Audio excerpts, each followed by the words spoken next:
अस्सलाम वालेकुम। उम्मीद है कि आप खैरियत से होंगे। स्ट्रेट ऑफ हॉर्मूज दोबारा बंद हो चुका है। Who would have saw this coming? Who would have थंक? Straight of Hormuz बंद हो गए? What a shock. 18 अप्रैल आज के दिन हम बात कर रहे हैं। ईरान ने दोबारा स्ट्रेट ऑफ हॉर्मूज बंद कर दिया और डायरेक्टली कॉन्ट्रडिक्ट किया और रिवर्स किया एफएम यानी foreign minister Syed Abbas Araghchi की स्टेटमेंट्स को। इस तफसील में कि अरागची साहब का जो स्टेटस है एज फॉरेन मिनिस्टर और जो सिविलियन साइड ऑफ गवर्नमेंट है उनकी अथॉरिटी इन क्वेश्चन आ चुकी हुई है। हमने पहले भी एक दो बार डिस्कशन की है, लाइटली इस टॉपिक को एड्रेस किया था, हम तफसील में नहीं गए थे बिकॉज ऑब्वियसली हालत जंग है, हम कोई ज्योतिषी नहीं है, बट ऑन ग्राउंड नज़र आ रहा था कि एक मिलिट्री कंट्रोल होता है टोटली मुल्क के अंदर, खासतौर पर जो मजहबी फोर्सेज होता है जब जंग की हालत होती है इस तरह की, और टोटल वॉर के अंदर है ईरान इस वक्त। ये कोई लिमिटेड इंडिया पाकिस्तान वाली झड़प नहीं कर रहा, वो अपनी एग्जिस्टेंशियल लड़ाई लड़ रहा है। तो गिवन दैट सर्कमस्टांस, पहले भी मैंने ये बात कही थी, प्लेटफॉर्म पे हम भी बात करते हैं अपनी पॉडकास्ट में, अपनी लाइव्स में, कि यार थोड़ा सा पिंच ऑफ सॉल्ट के साथ इस बात को लें। अल्लाह का फजल है, पाकिस्तान बहुत अच्छा नेगोशिएट करवा रहा है, but you can not negotiate वो फैक्टर्स जो एग्जिस्टेंस के अंदर नहीं है, रियलिटी के अंदर नेगोशिएट किया जाता है और डील बनाई जाती है। बहरहाल इसको डायसेक्ट करते हैं टाइम लाइन वाइज, और इसके अंदर मैं पेश करना चाहूँगा 2 दिनों की, 17 अप्रैल और 18 अप्रैल यानी आज कि डोनाल्ड ट्रंप की ट्रूथ सोशल की पोस्ट। मैं एक एक लाइन अंग्रेजी में पढ़ूंगा और फिर मैं उसके बाद उर्दू में तर्जमा करूंगा। ईरान हैज अग्रीड टू, ये 17 अप्रैल की, Iran has agreed to open, और मैं हर चीज जो ऊंची पढ़ रहा हूँ वो कैपिटल्स में समझ लीजिएगा। Iran has agreed to open and never close the strait of Hormuz. Iran ने वादा कर दिया कि वो बिल्कुल खोल देगा हॉर्मूज स्ट्रेट को, अपनाए हॉर्मूज को, और दोबारा बंद नहीं करेगा, और इत्तेफाक कर लिया कि मैं दोबारा बंद नहीं करूंगा। Iran will hand over the nuclear dust buried underground from B2 bomber attacks. Iran जो न्यूक्लियर फिशन मटेरियल है, यूरेनियम वगैरह एनरिच्ड, जो डस्ट बन चुकी हुई है उसके मुताबिक, जो मेरे जून जुलाई के B2 बम्बर हमलों के अंदर तबाह किया गया था, वो हैंड ओवर करने पे उसने इतफाक़ कर दिया, जबकि उसकी पूरी लड़ाई ही इस पे आया कि मैं नहीं हैंड ओवर करूँगा। Most of the points are already negotiated. ये उसने टोटली कैप्स में लिखा है कि तमाम तर, बल्कि अक्सर व बेशतर जो है नेगोशिएशन के पॉइंट्स वो नेगोशिएट हो चुके हैं। फिर एक रूमर फैला के पैसे देगा अमेरिका $20 बिलियन इस सब के लिए। No money will exchange hands in any way shape और फॉर्म। कोई एक रकम भी नहीं एक्सचेंज होएगी, ईरान ये सब अनकंडीशनली करेगा मेरे लिए। Israel is prohibited from launching attacks in Lebanon. Israel को बिल्कुल मना कर दिया हम कि तुमने एक सूत्र इंच पे हमला नहीं करना लबनान के, और इसराइल ने फॉरन सीज फायर के बाद कल ही आपको पता है एम्बुलेंस में हमला किया, लोगों को शहीद कर दिया। We are very close to making a deal. If no deal fire resumes. अगर कोई डील नहीं होती तो हम दोबारा लड़ाई शुरू कर देंगे। ये कल की ट्वीट है। आज की tweet, maybe he won't extend the ceasefire with Iran when it expires next week. ये लाइव इंटरव्यू में ट्रंप कहता है मैं शायद सीज फायर ना एक्सटेंड करूं अपना के साथ, यानी ईरान की बात करते हुए। Unfortunately we may have to start dropping bombs again. बड़े अफसोस के साथ मैं कहता हूँ कि शायद हमें फिर दोबारा ईरान की बमबारी शुरू करनी पड़ेगी। I think it's gonna happen the deal, यानी मुझे लगता है डील हो जाएगी हमारी अनकरीब। We are getting along very well, but who knows with anyone, but who knows with Iran. शायद हम बड़े अच्छे दोस्त बन जाएं और हम बड़े अच्छे दोस्ताने में बात कर रहे हैं, लेकिन कौन जानता है, आखिर जानता ही कौन है। किसी के साथ भी मामला चल रहे हो, खासतौर पे ईरान के साथ मामला चल रहे हो, तो कौन ही जानता है। लेबनान पे बात करते हुए, it's not really tied but you could say may be psychologically Tide. शायद अभी डील पक्की नहीं हुई इसकी, लेकिन समझ लो कि ख्याल ही ख्याल में पक्की हो चुकी है, बस अभी कागजी कार्रवाई बाकी है। But we are going to help Lebanon become a country again. They have gone through a lot. लेकिन हम हेल्प करेंगे लेबनान की कि वो दोबारा एक मुल्क बन जाए। उनके साथ बड़ी ज्यादती हुई है। न्यूक्लियर डस्ट पे बात करते हुए, if we don't do a deal we will get the nuclear dust in a different form, in a much more unfriendly form. अगर हम डील नहीं कर पाते तो हम जो है वो न्यूक्लियर मटेरियल जो है हासिल कर लेंगे, लेकिन एक और जरिए से, बड़ा ही मतलब गैर महज़ब और बड़ा जालिमाना जाबराना तरीका होगा कि हम वो डस्ट वापस ले सकेंगे।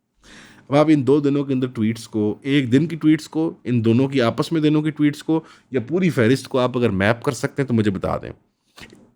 इस ज़मन में आज मैं एक स्पेशल वीडियो रिकॉर्ड कर रहा हूँ जो कल रिलीज़ होगी। आप लोगों ने रिक्वेस्ट किया था कि स्पेशल वीडियोस रिकॉर्ड की जाएँ, वो लाइव न्यूज़ को ना किया जाए वरना वो ज़रा रब्त ख़राब हो जाती है। तो हमने सिर्फ आज की डेट तक, यानी एज़ ऑफ नाउ 18 अप्रैल से लेकर जनीवा की जब डिस्कशंस चल रही थी, जब ओमान नेगोशिएट करवा रहा था ईरान की इस लड़ाई से पहले की। हम तब की सारी स्टेटमेंट्स को इकट्ठा करके उनका एक एनालिसिस करेंगे, कहाँ अमेरिका गलत हुआ, कहाँ खराबी आई। तो वो आप इतवार को देख लीजिएगा। लेकिन अभी सिर्फ इन 2 दिनों की डील हो रही है, डील नहीं हो रही, मैं बम गिराने लगा, मैं मार दूंगा, मैं डस्ट ले लूंगा, मैं पैसे दे रहा हूँ, मैं नहीं दे रहा पैसे, कोई डील नहीं हो रही। लेबनान का क्या खाता, लेबनान है खाते के अंदर, लेबनान हिजबुल्लाह से पाक होएगा, लेकिन लेबनान को हम मुल्क बनाएंगे, लेबनान सद बढ़ जाए। ये कुछ बातें मैच करते हुए नजर आ रही हैं आपको। इसलिए हम आपको डे 1 से कह रहे हैं कि ये जंग अब मुस्तकिल चलनी है। क्यों? क्योंकि डोनाल्ड ट्रंप को, मेरी रात को बड़े प्यारे भाई हैं, एक ईरानी साहब, उनसे बात हो रही थी, ईरानी एक्चुअल पर्शियन साफ़ी हैं। वो कहने लगे कि यार डोनाल्ड ट्रंप को चाहिए डील जिसमें उसकी जीत हो सियासी, राइट, ताकि वो इसराइल लॉबी को भी राम कर सके और वो अपनी डोमेस्टिक वोटर पॉपुलेशन को दिखा सके कि मैं जीत गया। ईरान उसको वो डील देने के लिए तैयार क्यों नहीं है, यानी सुप्रीम लीडर जो नए हैं मुश्तबा खamenei साहब? क्योंकि ईरान एस्केलेशन लैडर को कंट्रोल कर रहा है, ईरान ड्राइविंग सीट में जंग की। इनफैक्ट ईरान का इस्लामाबाद आना भी बहुत बड़ी, मेरे नज़दीक, माहिरीन के नज़दीक, जॉन मेयर शाइमर जैसे, रॉबर्ट पेप जैसे, स्कॉट टटर जैसे, जो लोग जंग के मैदान को जानते हैं, मुख्तलिफ सियासी नज़रियात से आ रहे हैं, कोई लेफ़्ट से आ रहा है, कोई राइट से आ रहा है, मुख्तलिफ स्पेक्ट्रम्स ऑफ द पोलिटिकल आइल पे हैं वो, और लेकिन वो जंग के माहिरीन हैं, पोलिटिकल साइंस के माहिरीन हैं। वो कहते हैं कि ईरान का इस्लामाबाद आना बनता नहीं था, और लगता ये है कि उसका नज़ला सारे का सारा अब अराक़ची साहब पे आ भी रहा है। उसको आगे आगे तफसील में डिस्कस करेंगे। सबका कहना यही है कि ईरान के पास रास्ता एक है, थ्रू। तो you can either go through a wall, या आप रुक सकते हैं। अगर ईरान रुकेगा तो वो धड़ाम से उसकी रजीम गिर जाएगी, ज़ाहिरी बात है। इकोनॉमिक क्रैश आएगा, एस्पियोनाज और इन्फिल्ट्रेशन के ज़रिए और शरारतें शुरू हो जाएंगी। परसीव्ड उसको एक जो अस्करी उसको जीत मिल रही थी वो एक सियासी डिफीट बन जाएगी, वगैरह वगैरह। अमेरिका को क्यों वो जीत दे, डोनाल्ड ट्रंप को थाली में रख के वो क्यों विक्ट्री दे डोमेस्टिक और इसराइली लॉबी के लिए? ना उसके एलाइज लबनान से अमन होएगा। देखें, कहीं पे भी अगर वो लेट डाउन करता है, मिसाल तौर पे कल की जो सीज़ फायर पे ऐलान किया था राक़ची साहब ने कि गिवन लेबनान सीज़ फायर, हम मुस्तकिल अब कहते हैं कि जब तक सीज़ फायर लास्ट करेगा हम अपना अनइंटरप्टेड खोल देते हैं एक्सेस इसका, हॉर्मुज़ का। और वो भी उसने लिमिटेड कैपेसिटी में कहा था, as per defined by the maritime authority of Iran. Trump ने उसके ऊपर सोने में सुहागा कर दिया कि नहीं, अनलिमिटेड अनइंटरप्टेड, खुल गया खुल गया खुल गया। टोटल सियासी झूठ, total market manipulation, total voter base को चकमा देने के लिए उसने ये काम किया, और कियोस क्रिएट करने के लिए नैरेटिव के अंदर रेटरिक की बकवास थी है। लेकिन अगर वो ये मान भी लेते हैं तो जो उसके बाद इजराइल ने बमबारी की लेबनान पे, इराक में जब हो बात हो, शिया कम्युनिटी में बात हो, ईरान के अंदर बात हो, तो क्या परसेप्शन आ रही थी मुसलमानों के अंदर कि ईरान ने लेबनान को लेट डाउन तो नहीं कर दिया, बिट्रे तो नहीं कर दिया, सबके पेट में मरोड़ उठ रहे थे। सो ये सेंटिमेंट ईरान के अंदर ऑन ग्राउंड एग्जिस्ट करता है। इस वक्त सुप्रीम लीडर नहीं ऐसी कोई डील कर सकता। आगे तफसील का एनालिसिस करेंगे इंशाल्लाह ताला इसके बारे में कि क्या ईरान चाहता है इसके बारे में। लेकिन अभी इस सीरीज ऑफ इवेंट्स को कंटिन्यू रखते हैं इंशाल्लाह। ईरान के एफएम साहब ने क्या जवाब दिया अब?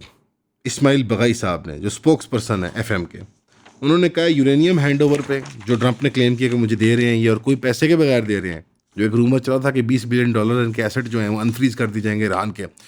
उसने कहा इनरिच यूरेनियम हमारे लिए उतना ही सेक्रेड है, उतना ही मुकद्दस जितना हमारी सरजमीन की मिट्टी है ईरान की, और हम कभी किसी हालत में, किसी सूरत हाल में उसको हैंड ओवर ट्रांसफ़र नहीं करेंगे, और हम कंप्लीटली रिजेक्ट करते हैं ट्रंप के सेंट्रल क्लेम को। रात गई बात गई, ठीक, गई भैंस पानी में, वो वाला हिसाब है।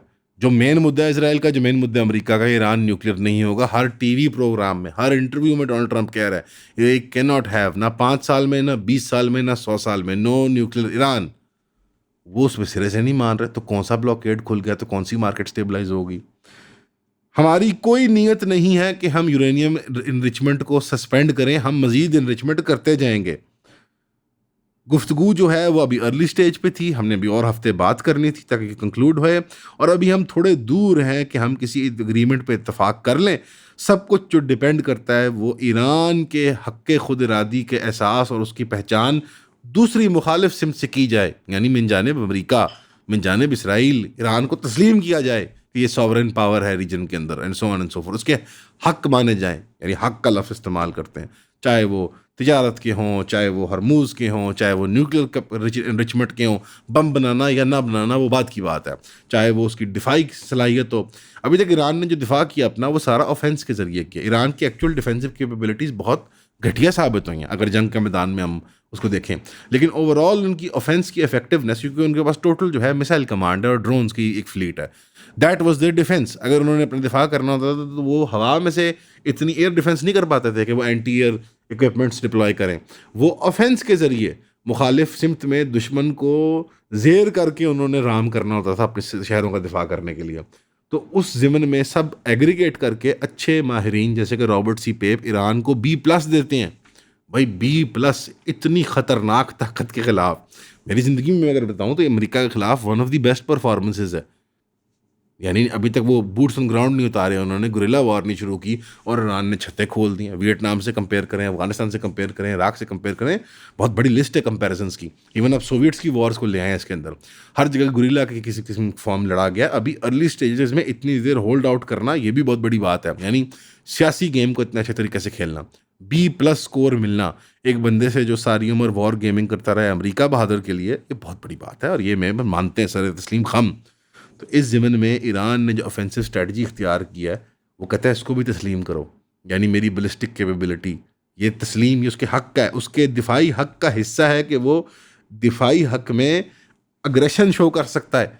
ये कौन, मैं वो बातें कर रहा हूँ, कौन मानेगा इनमें से कोई चीज़? अमेरिका, ये हॉर्मुज़ हो, न्यूक्लियर हो, सब बातें सेंस नहीं बना रही थी, जिसकी वजह से बार बार मैं इंसिस्ट कर रहा हूँ कि ना हॉर्मुज़ खुलना है और ना ही ये अमन माहिदा किसी तय पहुंचना है, किसी तोड़ पहुंचना है। पाकिस्तान अपना काम कर रहा है बिल्कुल दुरुस्त, मैं बार बार ये बात कह रहा हूँ। पाकिस्तान का काम है सऊदी अरेबिया और ईरान के दरमियान सुट पंजा करवाना, कि वहाँ से कोई हमारी कंड कमज़ोर ना हो। सऊदी अरेबिया हमारे लिए एक बहुत बड़ा एसेट है, एलाय है, फंडामेंटल सुन्नी पावर का एक सीट है वो सुन्नी वर्ल्ड के अंदर। अगर पाकिस्तान, तुर्की, मिस्र और सऊदी बनते हैं, 4 सीट्स ऑफ सुन्नी पावर हैं बेसिकली, और उसमें प्राइमरी ऑब्वियसली इजिप्ट और पाकिस्तान और तुर्की हैं, बट वहाँ हिजाज़ है और वहाँ हमारी रिलीजियस वो कुछ अफिलिएशंस हैं और वहाँ पे एक हिस्टोरिकल रिलेशन है जहाँ पे सऊदीज़ ने हमें फ़ंड किया, हमारे न्यूक्लियर प्रोग्राम को फाइनेंस किया और हमने उनको बिल्ड किया एंड वाइस वर्सा। ये मेन काम है पाकिस्तान का। और दूसरा काम ये है कि ईरान के लिए बैक चैनल एक नेटवर्क खोलना अमेरिका, चीन, सऊदी अरेबिया, इन मुल्कों की तरफ से। This is a very good job जो हम कर रहे हैं। हमारे चीफ का वहाँ जाना, बराह रास्त टॉन्ट करना इसराइल को, पूरी दुनिया को, कि मेरे डिफेंसेस खुली, आओ चैलेंज करना है तो कर लो तेहरान के अंदर मुझे, ये बहुत बड़ी बात है, ये बहुत बड़ी बात है। और सऊदी अरेबिया के अंदर हमारी प्रेजेंस जो है वो all the ever closer to Israel आ गया। हम आए किसी और वजह से तो ये तो कान को इधर से, यहाँ पे मैं वो खालिद अब्बासी साहब वाली बात करना चाहूँगा जो कुरान की बात है हकीकतन, कि मकसद मिस्र पहुँचाना था लेकिन गुनाह भाइयों से करवाया, कुएं में यूसुफ को डलवाया लेकिन पहुँचाया मिस्र ही। यानी मकसद उनको मलिक बनाना था, बादशाह बनाना था मिस्र का, नबी बना के।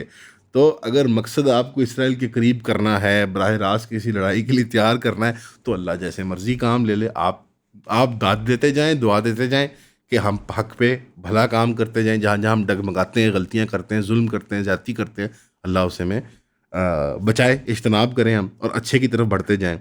तो ये एक ले ऑफ द लैंड है और इसमें भी सब ऑब्वियसली ईरान भी एक अपनी लड़ाई लड़ रहा है। हम बहुत रिस्पेक्ट करते हैं, उसको जिहाद मानते हैं, उनके शहदा को शहदा मानते हैं, उनके लिए दुआ करते हैं, बट यानी किसी एक की फॉरेन पॉलिसी किसी दूसरे के ऊपर भार नहीं रखती, क्योंकि हर मुल्क ने अपना बेनिफिट, अपना वो देखना है। बाकी इज्तिमाई इस्लामी भले के अंदर है, मुसलमानों के भले के अंदर है कि ईरान, पाकिस्तान, सऊदी एक गठजोड़ बना लें और उसमें तुर्की को भी शामिल करें और मिस्र को भी शामिल करें। एक एक करके लड़ लेंगे इसराइल के ख़िलाफ़, सब ख़त्म हो जाएंगे, अमेरिका बहादुर कुचल देगा। कट्ठे एक दफ़ा एक धक्का और दे दोगे तो एक क्वार्टर सेंचुरी के अंदर ये इसराइल का मामला ठुक गया। They are screwed, they have screwed themselves basically. बहरहाल, जॉर्ज ऑरवेल के नॉवल 1984 और क्रिश्चियन बेल की साइफाई एक्शन मूवी इक्विलिब्रियम के दरमियान क्या कॉमन है? इमीडिएटली देखते हैं तो लगता है कुछ भी नहीं, लेकिन जब गहराई में जाते हैं तो पता लगता है कि ये दोनों थीमेटिकली एक चीज़ के बारे में, वो है डिस्टोपियन गवर्नमेंट, जिसको बिग ब्रदर भी कहते हैं। जो बिग ब्रदर जो हमेशा देख रहा होता है आपको। बिग ब्रदर का चर्चा तो बहुत है आजकल पाकिस्तान के अंदर, लेकिन इस तरह के कॉम्प्लिकेटेड थीम्स को समझने के लिए हमने द क्लब बनाया, क्योंकि पहले तो सिर्फ एक बुक क्लब हुआ करता था पिछले 1-1.5 साल के लिए, लेकिन अब हमने उसको एक यूनिवर्सल क्लब बना दिया है। इसके अंदर किताबें, popular films, documentaries, articles, published papers, इन सारों का मजमुआ बना के हम thematically month to month complex ideas को एक ग्रुप सेटिंग के अंदर एक कम्युनिटी के साथ समझने की कोशिश करते हैं। तो अगर आप ज्वाइन करना चाहते हैं, eonpodcast.com पे जाएं और अपनी मेंबरशिप परचेज करें, ताकि हम जुमे के जुमे आपसे मुलाकात कर सकें। सी यू देयर इंशाल्लाह। तो आज सुबह आपने गालिब आप जो स्पीकर ऑफ पार्लियामेंट हैं उनकी स्टेटमेंट तो देख ही ली, असद साहब ने कवर भी की थी। बड़े अदबी तरीके से वो अब्बास साहब की और आरागची साहब की वो खिंचाव कर रहे थे। ये हॉर्मूज़ की जब डील शुरू हुई है ना पाकिस्तान के इस्लामाबाद टॉक्स की, तो मैं खामोश हो गया था एक चीज़ के बारे में। साथ को भी पता है, 2 दिन हमने कट भी किया ये चीज़। पहले हम कहते थे, साद और मैं भी बात करते थे प्रोग्रामों में अपने, कि अरागची साहब और पज़ेश्कियान वगैरह की जो सिविल रिफॉर्म गवर्नमेंट है, डेमोक्रेटिक फोर्सेस हैं, उनकी क्या हैसियत रहेगी on ground. They are maybe the least relevant.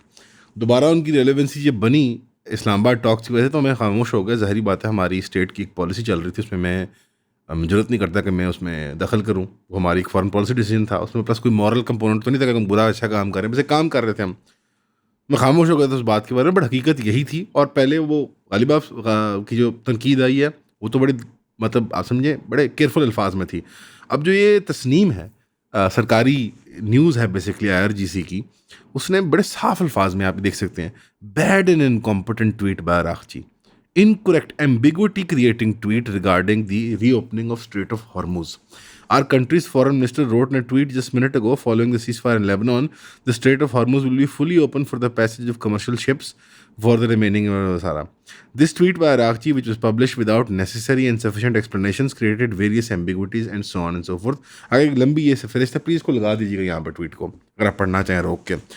बहुत सख्त उन्होंने जो तनकीद की है ओपनली, क्योंकि वो स्टेटमेंट मैंने कल तो ब्रेक डाउन की थी कि लबनान सीज फायर लास्टिंग और IRGC की मैरीटाइम कंट्रोल डिपार्टमेंट, अब ये 3 बातें इतनी क्लियर नहीं जब तक आप उसको पढ़ के, मतलब वो एक तरह से इंटरप्रेट करते हैं। मैंने तो कर दिया, हमने प्रोग्राम में आपने सुन ली, बट ग्लोबल एम्बिग्विटी उससे ज़रा क्रिएट हुई थी मार्केट्स में, जो पॉजिटिव रिस्पॉन्स आया था। और ये ईरानियन वॉर एफर्ट को इससे नुकसान होता है, तो ये इस बात पर तनकीद और सख्ती की गई है। और अब यकीनन देखना, अभी सब हार्ड लाइन ज़्यादा होंगे इस मामले के अंदर और एहतियात करेंगे। लेकिन आपके अंदर जो एक वो इश्तियाल, और वो हमारे अंदर के लड़ो आपस में PTI नून लीग करके, और ये वो पिछले दिनों में देखा जेरूसलम पोस्ट या किसी के आर्टिकल भी लगा दिया कि यार इमरान खान बड़ा मजलूम है।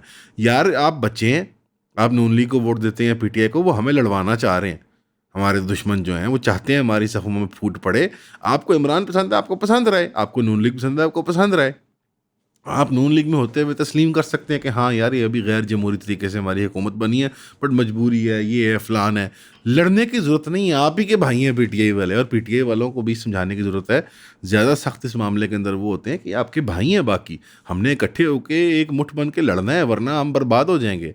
ईरान के अंदर आपने डिवीज़न का एंड देखा ना, गोनों के मुताबिक 30,000 और ईरान के मुताबिक 6,000। हकीकत कुछ बैन बैन होगी ना, सड़क पे फायरिंग करते हुए, लड़ाइयों में, झड़पों में, सिविलियन के दरमियान, सरकारी महकमे और सरकारी महकमे के दरमियान इतने आदमी कत्ल हुए हैं ईरान के अंदर, जंग से भी पहले।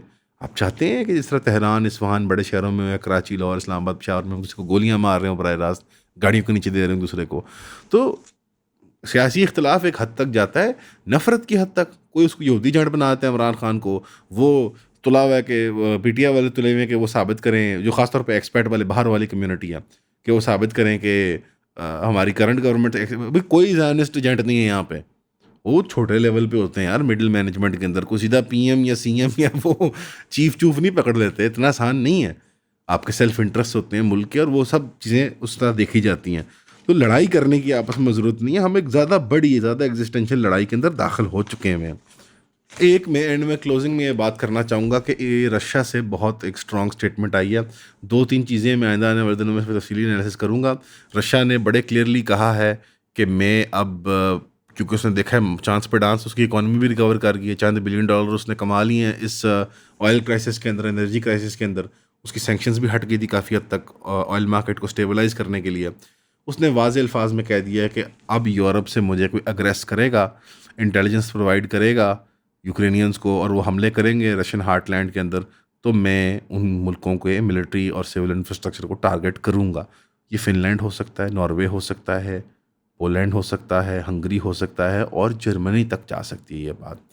तो गर्मियों के बारे में ये कहा जा रहा है कि इन गर्मियों तक अभी तक बेसिकली पुतिन ने अपनी फ्रंट लाइन ऐसे तैयार कर लिया कि अब वो स्वीप कर सकता है यूक्रेन को। अब वो ख्वाहिश रखता है कि इस जंग को वो क्लोज में लेके आए, किसी तोड़ चढ़ाए इस गर्मियों के अंदर। तो वो एक मज़ीद ग्लोबल इकॉनमी पे प्रेशर बनेगा।